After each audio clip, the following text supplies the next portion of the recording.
So hey everyone, welcome back to the channel. और आज हम लोग देखेंगे एनएलएम का आया हुआ जेईई मेंस 2025 में फिजिक्स का बहुत ही इजी क्वेश्चन, बहुत आसान क्वेश्चन। भाई सारे नीट एस्पिरेंट इसको लगाएं, बहुत अच्छा क्वेश्चन है।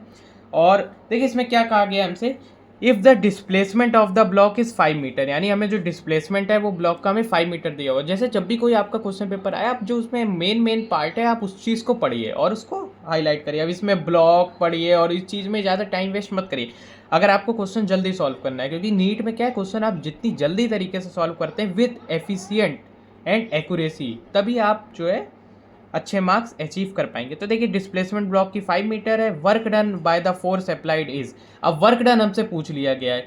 फोर्स की हमें यहाँ पे अभी क्वेश्चन में नहीं दिया हुआ है, लेकिन अगर हम लोग इसका डायग्राम देखेंगे तो फोर्स हमें दे रखा है 100√2 न्यूटन, ठीक है।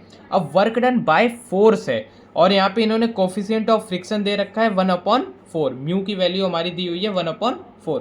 तो अब हम लोगों से वर्क डन बाय फोर्स पूछा है, ना कि वर्क डन बाय फ्रिक्शन। तो वर्क डन बाय जो फोर्स होता है वो हो जाता है एफ एस कॉस थीटा। याद रखिएगा ये, क्योंकि ये डॉट प्रोडक्ट होता है तो यहाँ पे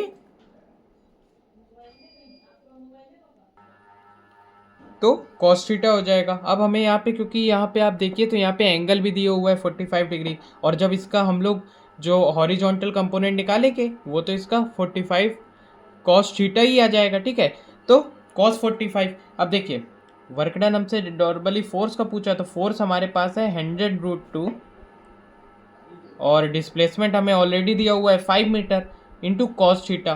थीटा की वैल्यू हमारे पास 45 है, तो कॉस 45 हो जाएगा हमारे पास जो 1/√2 से √2 से √2 गया और 105 जा 500 जूल। तो 500 जूल जो है वो हमारा यहाँ पे करेक्ट आंसर हो जाएगा। अब देखिए ये तो हमारा आंसर हो गया। अब जैसे अगर इसमें से हमसे पूछ सकते थे work done by the friction, अगर फ्रिक्शन की बात करते तो यहाँ पे जो फोर्स होता है वो फ्रिक्शनल फोर्स हो जाता है, और फ्रिक्शनल फोर्स जो होता है वो क्या हो जाता है हमारा म्यू एन हो जाता है, म्यू एन।